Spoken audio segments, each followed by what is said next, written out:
U.S. Immigration and Customs Enforcement's detention systems are full.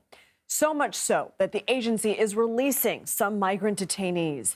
Internal government statistics obtained by CBS show ICE facilities were at 109% capacity this week. The agency is housing nearly 42,000 undocumented migrants despite only having about 38,000 beds. CBS News has learned roughly 160 migrant detainees were released from ICE custody Monday. This comes as the White House confirmed the arrival of the first migrant detainee flight at the Guantanamo Bay Naval Base in Cuba. President Trump has proposed holding as many as 30,000 people there.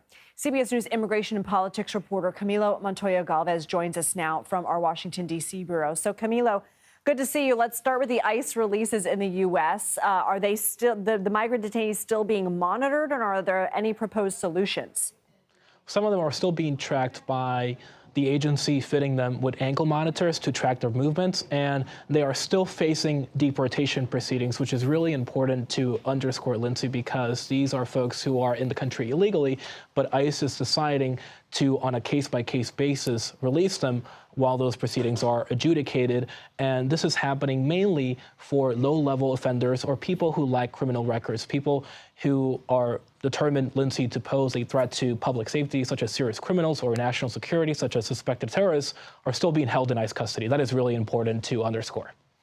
Camilo, this wasn't exactly unforeseeable. Journalists had been pressing then Trump campaign officials, before he was elected about the logistics of this mass deportation plan, including where they would be housed, right? That is true, and the Trump administration is facing the same operational and legal challenges that have really bedeviled Republican and Democratic administrations on this vexing issue of immigration enforcement and border enforcement.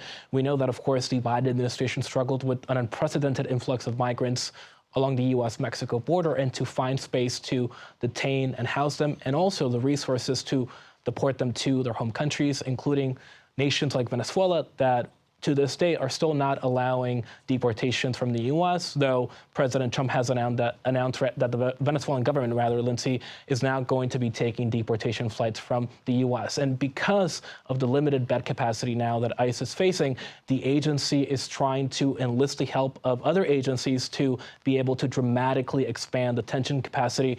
We are told by U.S. officials that Customs and Border Protection facilities along the U.S.-Mexico border that were designed to detain unaccompanied children and migrant families with minors crossing the U.S.-Mexico border are now being considered to be used to house ICE detainees arrested in the interior of the country. And of course, ICE is also turning to now the Department of Defense, which has granted the agency access to Guantanamo Bay, of course, but also a military installation in the Denver area. And we are told that more military installations, Lindsay, could be used to house immigrant detainees to, again, try to fulfill what the president has promised will be the largest deportation operation in American history.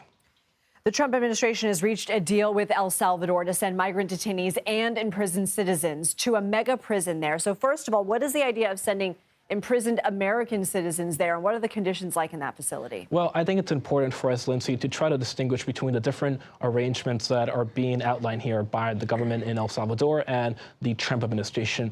One of them is a so-called Safe Third Country Agreement that will allow the U.S. to deport non-Salvadorian migrants who cross into the U.S. illegally to El Salvador, with instructions to request asylum there instead of in the U.S. So this could be migrants from other Central American countries, but also migrants from Venezuela and other nations that limit or outright reject U.S. deportees.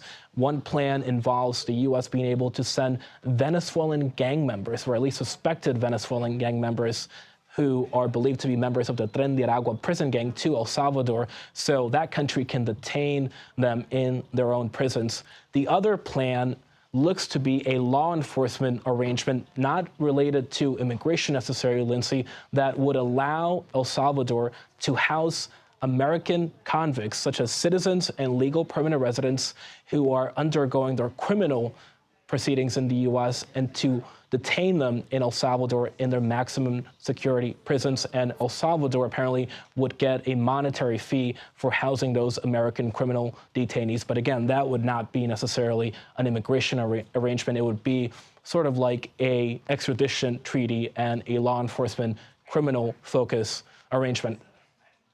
Camilo Montoya-Galvez, thank you.